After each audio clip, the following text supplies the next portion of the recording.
program today. We will have a slightly delayed start. Just got home from work and I'm just sorting things. So we will commence with an afternoon program, not an evening program, but we'll be around. And so while I just push the last buttons and get everything into sync, we'll hear the New York Phil with one of my very favourite symphonies, which I heard in concert last night. We'll just hear the last movement from Dvorak's Symphony Number 8 in G. I love it. Yeah, it's marvellous, Frank, isn't it? Wonderful work. Number 8, and the last I movement. hear it so often. It's always number 9. But yeah, you don't hear number 8 enough, and we heard it last night with the University Orchestra, and it was just terrific. Henry was playing first horn. He had all those big horse neighs, which you hear in this. If you listen to the horn part, it has this horse neighing effect at the top of the phrase. It's very funny, and it's funny hearing him practice it because it's this sort of amplified trill. I can imagine. Yeah, it's good. All right, for this next 10 minutes, let's enjoy some Dvorak.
work. It really celebrates life. That's the Dvorak Symphony Number 8 in G, Opus 88.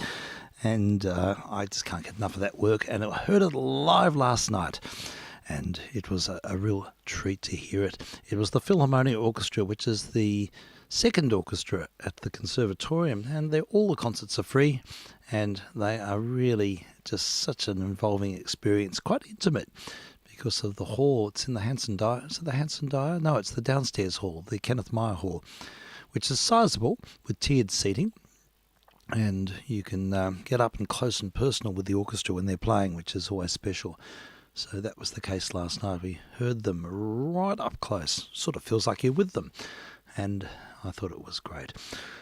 So, I'm vk3sl, and we are testing. I think we have Frank back there with us. Yes. Right. Hi there, Frank. Yeah, so just talking about the Dvorak and what a wonderful piece of music it is, and how there's something sort of infectious and very personable, and I don't know, there's a humanity about Dvorak. Lovely warmth. There's a human element to it. He's very just yeah, it's involving. In fact, we actually went for a double whammy last night because we went to see that concert at the Conservatorium, and then we snuck in to see the second half of an MSO concert at Hamer Hall on the way back. Yeah, we just happened to be walking past at interval, and it was the Fauré Requiem. Oh, wonderful. Yeah, so we just sat up the back and had a listen, and that was amazing. Yeah, really, really beautiful performance with the MSO, and Siobhan Stagg was singing the soprano there. Beautiful voice. She's lovely. Yeah, she's got. I picked her out as an up-and-coming star when she was a teenager. Oh, did you really? She sang Baroque, Yes. without much vibrato. It's a very, it's the way I most like hearing Baroque sung by women. Really. Yes. It's fairly. It's minimal vibrato. Yeah. Perfectly in tune. Yes. And some people think it's a bit sterile, but I think it's lovely. It's a pure voice. Purity, that's a good word for it. I think for the Fauré Requiem, it was perfect because it's usually sung by a boy soprano, I think. What movement is it? It's one of the earlier movements.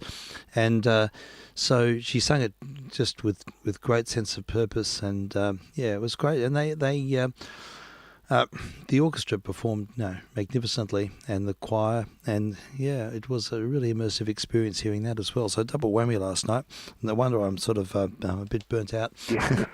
Look, I just discovered David's here early. Yeah. Okay. And he needs to eat early because he's going out. Yeah, of course. So I'm afraid I might have to. No, that's all fine. No worries. In about half an hour. Yeah, that's all fine. In fact, I've got to do something similar. I might put some programmatics on for a bit in about 20 minutes or a bit less, because Will's going to a formal tonight, and I want to take some photos of him in his new suit. So yes. I want to catch that moment. So that's happening fairly soon. So no worries whatsoever. So you just go what you need to, Frank. And while you're here, I'll just remind listeners that we won't have our usual late night program tonight. I'll tell Clint. Yeah, thank you for that. I'll try and message him as well. I'm just not quite 100%, and I'm still trying. You mustn't push yourself. I've just had a cold, that's all. But doesn't matter. Yeah, it's got to take. How's the head? Oh yeah, I'm fine. Yeah, no problems there. Except I'm getting lots of blood noses, but that's something else. But yes, I think it's to do with the cold. But yeah, I'm a bit indignant because I don't usually get colds, and I've got a rather bad one. And when you're teaching and you have to use your teacher voice, it's your laryngitis soon kicks in. You notice it, don't you? You do a bit, but that's life. I'm not going to whinge about my health. It's boring. Everything's fine, and we should be okay for tomorrow afternoon. I've got a lot on this weekend. I've got lots of corrections and other things on this weekend, so we'll work in and around that. Sounds good, Steve. Yeah, so that's the situation there. Now, right. I was going through playlists and things. It's fascinating how the algorithms sort of give you the proverbial echo chamber remember, on YouTube, and they feed you with things they know you're going to like. And Yes, it's interesting to know whether to sign up to those things. yes, Because on the one hand, you sacrifice your privacy, you do. but on the other hand, the price is worth it, I think. Well, sometimes it sort of gives you that, the pieces you may have partially forgotten or hadn't registered, suddenly just come back into your orbit again. Very much so. And that's a good thing about it. This next one's no exception. In fact, it's quite special for me because this was one of the records that I heard as a very young kid when I first went into 3CR, and it was one of the records that got me interested in 1920s dance band music. And I remember hearing Ralph Knight play it. He had a zonophone version of this with a band called the Arcadians, and I remember just being spun out by just the sound of this 20s dance band music, the syncopations, the raw energy, it just had a happeningness about it that as a young kid I thought, wow, this music's on the edge. And this was the exact record I found here online. It popped up on the feed. So I'll play it. It's a recording made in Britain in 1926. It features Bert Furman, a really interesting character. He was a dance band leader. He had two other brothers who also were. The original name was Feuermann, so he's probably German Jew, I'd say. Yes. Yeah, and he was in London and studied violin and then started fronting dance bands in the early 20s. And he knew what to do. He was able to sort of take on board American influences, get good musicians together, get good session players at the helm, and made some terrific sides in the Savoy Orpheans era in that mid-1920s when the Savoy Orpheans and Savoy Havana Band were doing some hot recordings as well. And I think he may have borrowed some musicians from their groups. I think he was mainly a studio band. He got the job of recording for Zonophone, which was the sort of second tier of HMV, of the gramophone company, and he became their A&R man and arranger, and he just did house arrangements for them and made these records. Yeah. But so I think this is one such recording, but it's just terrific. It's full of vibe and energy, and when I heard it, I just suddenly felt I was 10 years old again. So this is it, and I have listened to it a few times this week, and it's amazing how music can transport you. And this was pretty much it. This record really set the scene for me and got me going. And the words are just crazy. They are really, really crazy words. Name of the song is Charleston Charlie. Bert Furman and his Arcadians Dance Band from 1926.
have Bert Furman and the Arcadians Dance Orchestra, recorded for Zonophone back in 1926.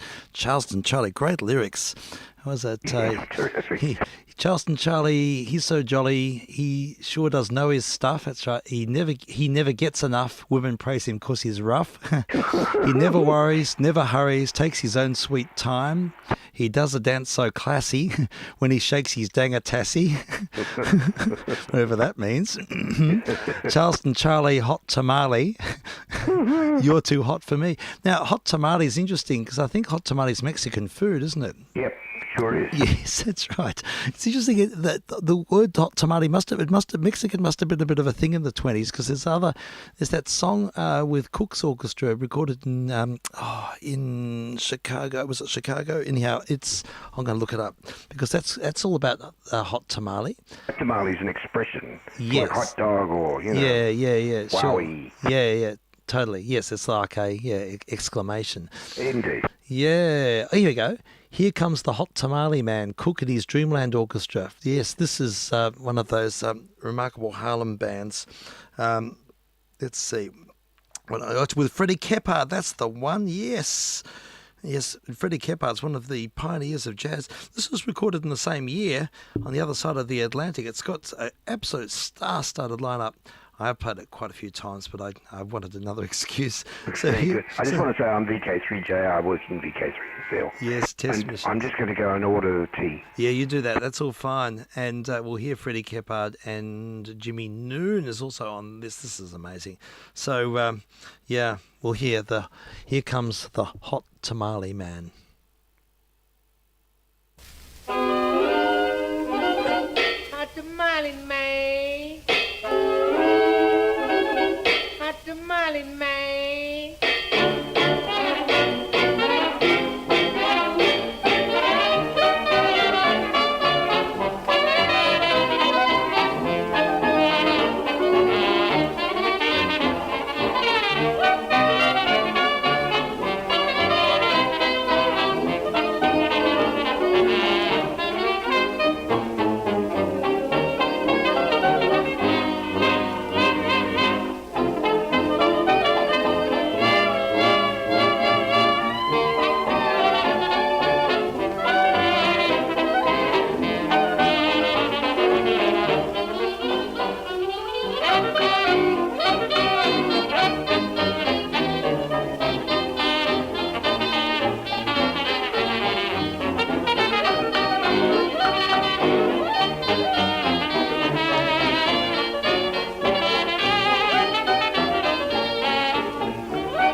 very significant record, one of the very few featuring Freddie Keppard, trumpet player, who was one of the pioneers back in the early days of the century. He went on to make just a few records, and he features on that towards the very tail of his career. And that was recorded 1926. Love the way the musicians all sing "Red Hot, Get Hot." Everything's hot. Everything's hot. It's just, Now boiling everything's over. cool. Yeah, I know. That's right. Exactly. We've turned the tide. Yeah. Speaking of hot, there's another interesting record has come into orbit, and I have heard this in the past, but this is fun stuff. It's the new Mayfair Dance Orchestra, another English disc, and making Wiki Wacky Down and Wacky. Oh yeah, I've heard this. It's another novelty wordy song. Yeah, it is. It's just so much fun. It's a real romp.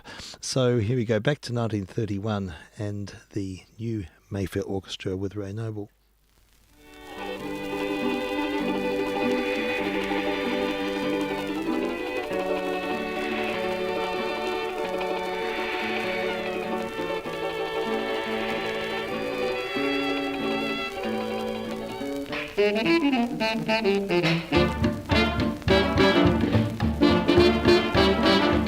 Pack up your troubles and come along. Well, life's a dreamy and life's a song. In Honolulu, across the sea, making wiki wacky down in Waikiki. Oh, the hula dancers are sure good news. So Georgia Spencer's a cure for blues. It's absolutely the place to be, making wiki wacky down in Waikiki. No evening clothes, anything goes, believe it or not. And when the night shadows fall, that's when they all get in hard. On the ukuleles, they use the moonbeams to light the night, and every tune seems to sound just right. It's absolutely the place to be, making wiki wacky down in Waikiki.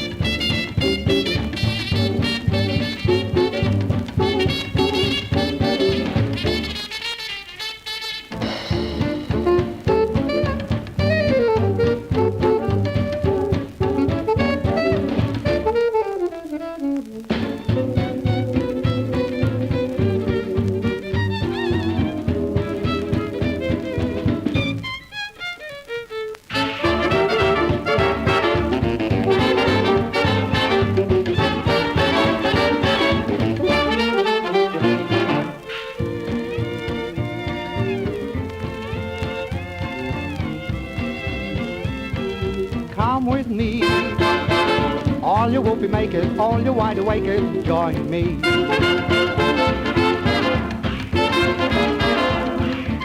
I've just found a spot, you'll like it a lot, far away, off in Honolulu, where the hula hula greets you.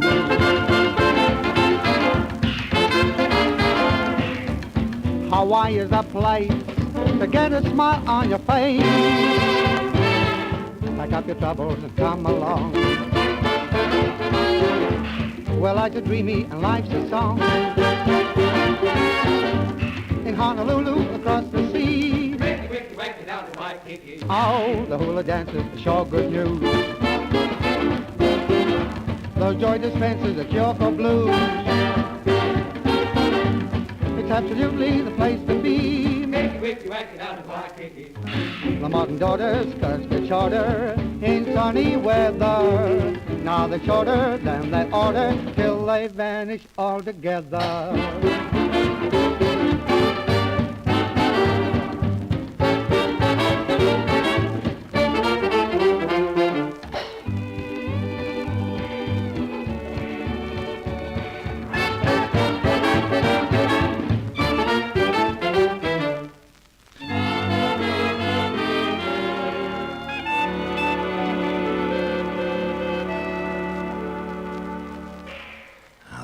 Mayfair Orchestra never sounded as good with Ray Noble, and of course Al Bolly was doing. Al. He is great. I love his voice. I was going to say to you, that sounds like Al Bolly. Then Yeah, I realised it was Al it Bolly. is. Now I'm going to play Top Hat, White Ties and Tails with Al Bolly and the Freshmen from 1935, while I quickly zip out and take a picture of my son with his top hat, white tie, and well, not quite, but in his new suit. I know. So here we go. I've got to play this because they're ready for me. So Yes, sure. back very soon.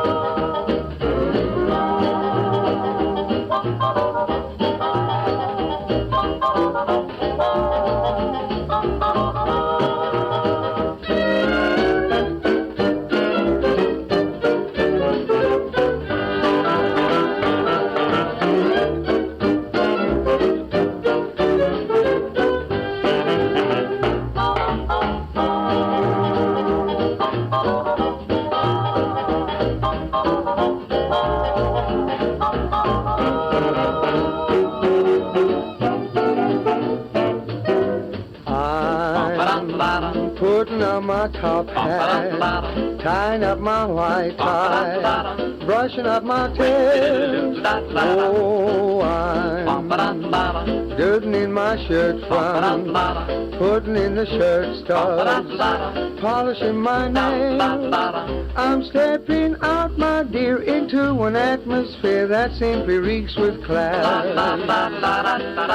And I trust that you'll excuse my dust when I step on the gas. Oh, you're just a smoothie. I'll be there, putting on my top hat, mussing up my white tie, dancing in my tail.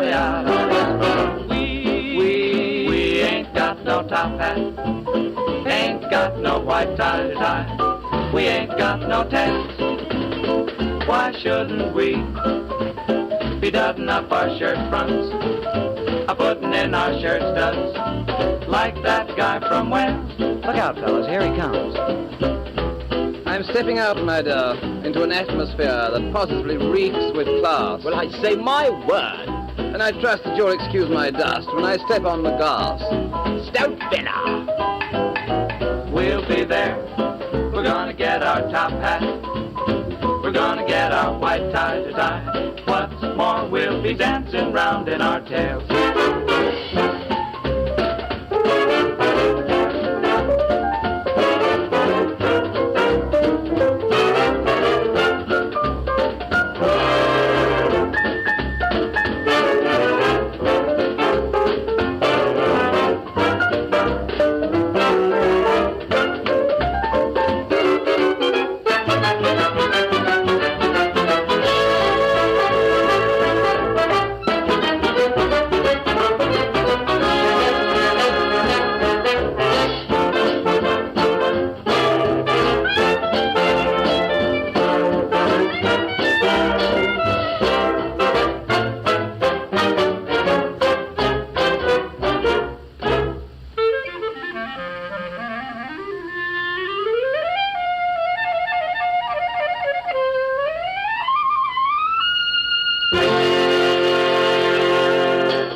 Okay, I didn't get to hear that because I was dealing with wardrobe matters inside, and we're still going. So I reckon I might have to play another track or two while we get sorted here. I wonder if I can play something extended, something. And you've got to go fairly soon anyhow, Frank, don't you? Oh, yes, it'll be a little bit longer than I thought. But, oh, good. Okay, that's good. I'm just going to see if I can find something that goes for about 5 minutes.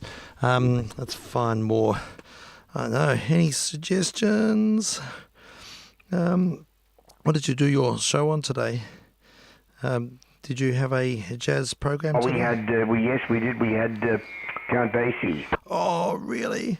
We were scheduled to have Charlie Parker, but the bloke in charge thought we'd had too much bebop, so okay. I think he was right.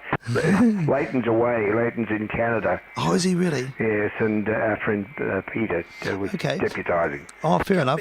Here we go. This one here, Count Basie, Pride of Red Bank, Jazz History 33. Is that the one you listened to?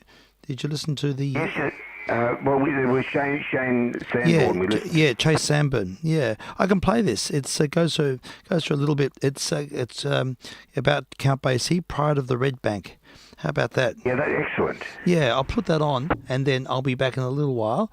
And hopefully, if you're not here, Frank, I'll catch up with you tomorrow afternoon. You bet. Yay. So we'll just do this because I just need to deal with wardrobe matters. We're having trouble with the tie and the shirt. Oh, yes. So, you're carrying me back, Steve, to my younger years. Yeah, and we just can't get the length of the tie right. I remember being so nervous. Oh, yeah, I think Will is too. I can understand. I know the feeling. Yeah. All right then, Frank. Excuse me. All right, here we go. Count Basie, Pride of Red Bank, Jazz History number 33. We look forward to catching up, hopefully at the end, otherwise soon.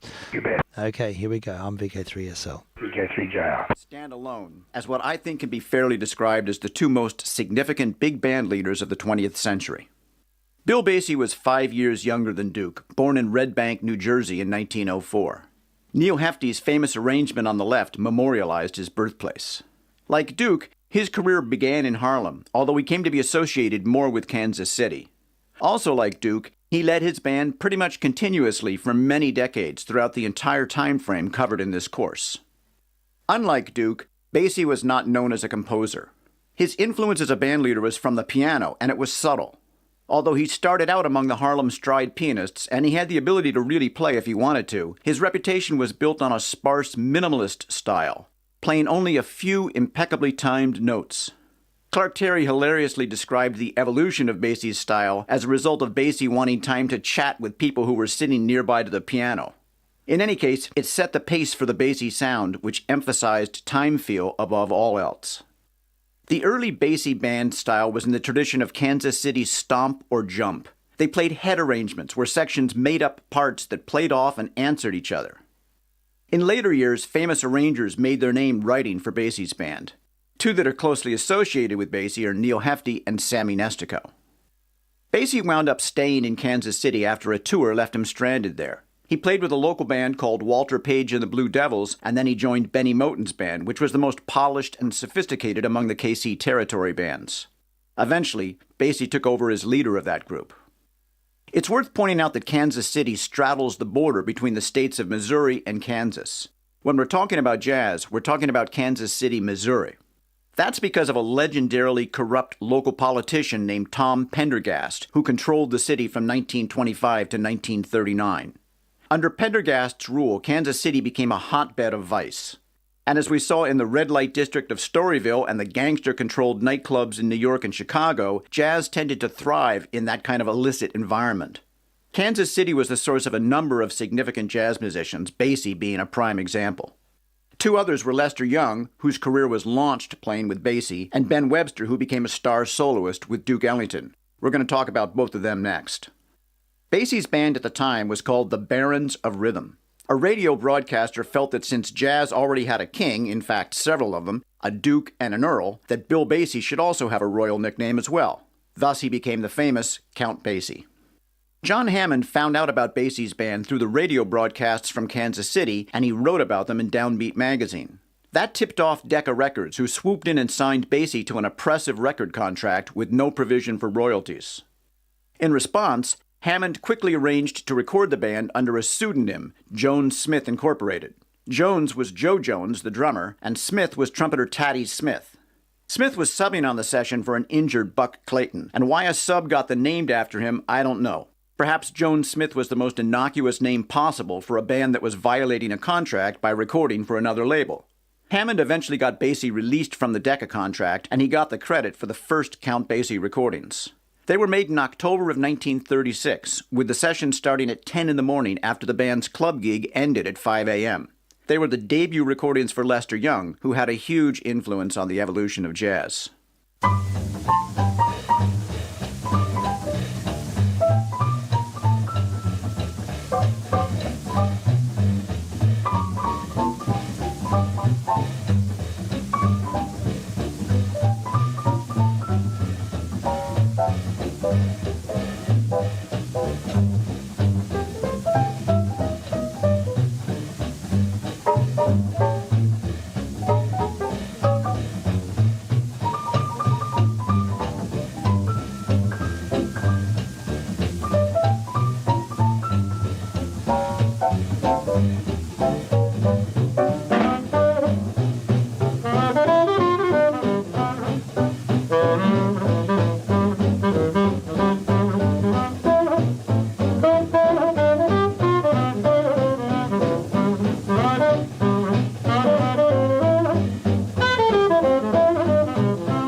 next year, in 1937, John Hammond introduced Basie to guitarist Freddie Green.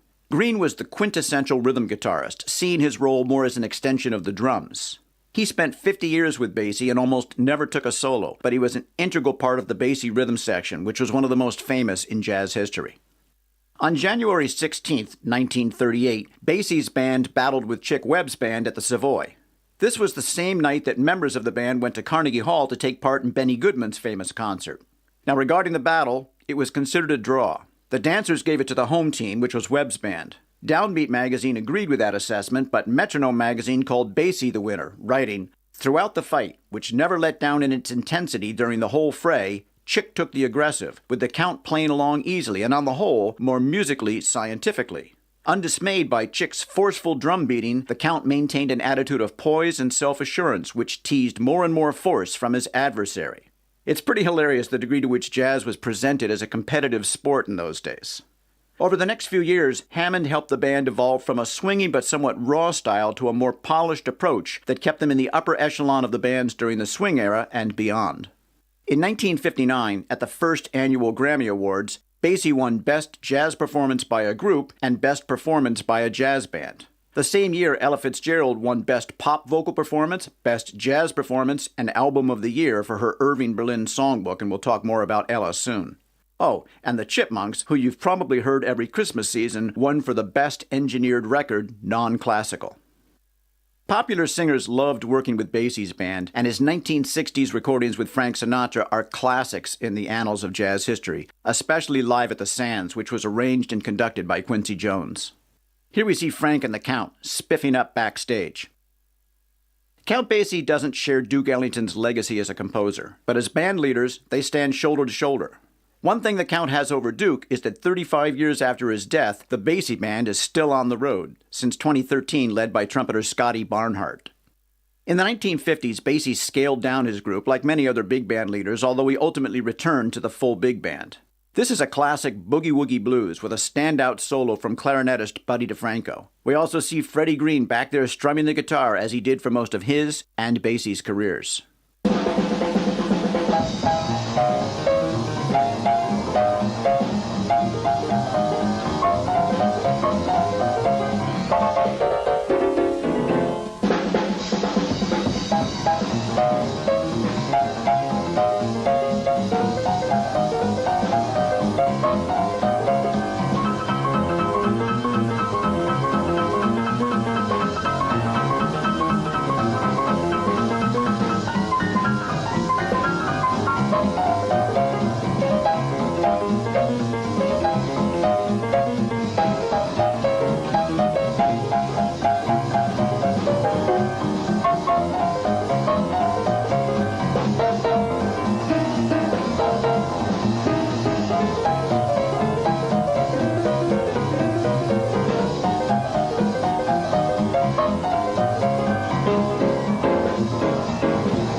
This short clip shows Basie's ability to drop in a note or two at just the right moment and in just the right tempo.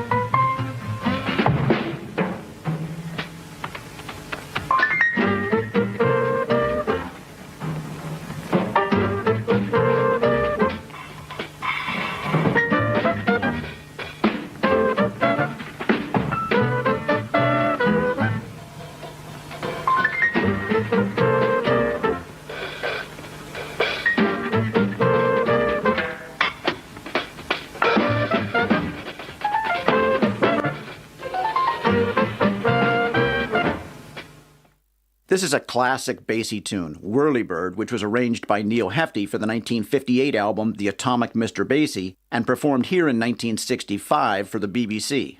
It features a tenor solo from Eddie Lockjaw Davis, and whatever you do, don't miss the drum solo in which Rufus Jones lives up to his nickname, Speedy. Ladies and gentlemen, now we feature our new drummer, Rufus Jones, and it's one of our original tunes, Whirlybird.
folks, you've been listening to Transient Tests, courtesy of Mr. Rufus Jones, Rufus Speedy Jones and the Count Basie Orchestra. It's a part of the Jazz History Series number 33, put together by Chase Sambon. And there's a lot in those anthologies. He's an expert in the field, and I wouldn't otherwise hear that type of thing. Anyhow, I thought was that the one you heard today, Frank? Yes. Yeah, gosh, amazing. Yeah, he covers a lot of ground, doesn't he? He does, incredible. Yeah, so that was a treat. Oh yeah, good. Yeah, we'll have to feature all the early Basie stuff sometime. Some of definitely, yes. With Benny Moten. Yeah, Benny Moten back in the late 20s, early 30s. It's a wonderful sound. Interesting that he had Ben Webster and who was the other one? Coleman Hawkins was. Yes, that's right. They were with him at one point. Yes. Yes, interesting. So yes, he certainly had kudos from the word go. He did. Well-respected musician. I didn't realise his real name was Bill. Count Basie, Bill Basie. There's a lovely conversation between him and the Duke on the internet somewhere. Yeah. I'm not sure how you'd find it exactly, but Leighton would, when he comes back, he'll be able to. Yeah, I'll do a bit of a search. I'm sure it's there. There will be He's quite charming, and they're obviously old friends. Yes, definitely. That's interesting. Yeah, two the most influential musicians in their field for sure. Yeah. All right. Well, I've got back inside now. We've done our deed, and our Will's off to the formal, and looking very smart. Yeah, good. We got the tie right in the end. Yes, it was. I hated all that dressing up and fiddly little studs and God knows what. Yes, there's all this stuff. There's always little sort of extra things, and then he dropped his tie in the sink. He got himself a brand new suit, and the tie got dropped into the sink with the toothpaste. So we had to redeem that one, but stuff happens. It's quite funny. I never forget one of my early experiences with a tie that was hanging loose. I was changing the oil in the car, and it fell right into the oil thing. Oh no! And that was the end of that. And I was putting oil in the car. And I tipped it on the tie. And it I think I had a bow tie. Ah, that's the way. I think these days the football look, which is what Will wants, is a thin. He's got a thin black tie and white shirt and black suit. Oh, and yes, all very, very smart and dapper. But yes, I think the thing used to be bow ties. Yeah, with a clip-on sort of thing. Yeah, that's it. Henry always has to wear a bow tie when he does his concerts. He was wearing one last night. Oh, no, actually he wasn't. He just had an open... Actually, it's more the trend these days to have an open black shirt, which I think is very good. It looks much better. It's just very, very good. Yeah, everyone looks more sort of informal. And yeah, I have to say, I was really impressed with the sort of the engagement and the attitude of the musicians last night. This is the second tier orchestra at the con we heard, and the standard wasn't as high, and yet there were certain sort of, you could hear that fact. But it was never a problem because the musicians were really involved. Very, very committed performance. Everyone was taking it so seriously. Yes. And that's something to behold. I reckon that sort of says so much. And the conductor was able to extract a really good musical picture from every phrase. The ideal of the piece, the signature of the piece was always there, and so in that great sense, musicality. Yeah, it was a really musical performance, and lots of shades of orchestral colour, and togetherness is not always perfect, the intonation is not always perfect, but the general atmosphere was really compelling, and I just think that we've got to celebrate kids and their music making, and old cliche, they are the future. They are in every sense, and it had everything, that performance, and I'd hear it any day, and even if Henry it doesn't have to have my son in it, and it's just hearing young people just give really committed performances is very moving. So yeah, that was a good thing. Very good. Yay. How's your time going? Have you got a little bit of time? I'm just waiting for it to come back. I think Yep. there must have been a crowd there. So. Yeah, that's understandable. Going through this pile of Continental records. This one's Chico Casals. I don't know who Chico Casals was. No relation to Pablo. No, probably not. Chico Casals and his orchestra, and on a Century 78. I don't know anything about Century Records. It looks like it's a reissue from Sydney. Chico Casals. Pablo was Spanish, wasn't he? He was Catalan. He was proudly Catalan. Yes. Yeah, he was. And and I think his mum was Puerto Rican. Really? I'll have to check on that. But yeah, anyhow, so here we go. Chico Casals and his orchestra, and the name of this track is Samba Fiesta. Ooh. So we'll find out what this is about. It's on a Century Continental issue. From the Sydney Vaults. Were you right? I think we're... Goodness me, I'm sorry. I'm a little bit slow off the mark here. I'll try that again. I'll drop the needle. And hopefully we should be in business.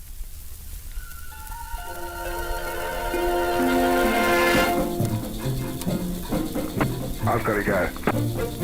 Okay, no worries, Frank. Catch you soon.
Okay, there we go. That was Chico Casals and his dance orchestra there on a Century disc. No other information on that. And I can't even find anything on Chico Casals online. Interesting record. The other side, Leicester Singers with Chico Casals and his orchestra. And it is side A. That was side B. So maybe we should have a listen to side A, which is an interesting mix because the title is the Scottish Samba.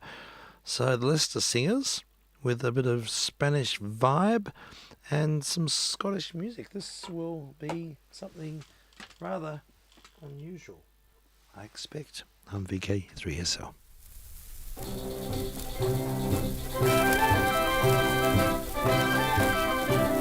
From way down south in Gretna Green to way up north in Aberdeen, you think you're in the Argentine. They're dancing the Scottish Samba, the rhythm's coming through the rhyme. From Clan MacLean to Clan Mackay, the Highlands full of I. They're dancing the Scottish Samba. When Jeannie with the light brown hair goes out to dance with Sandy, the lassie shakes a chassis like they do on the Rio Grande. The Highland fling has had its days upon your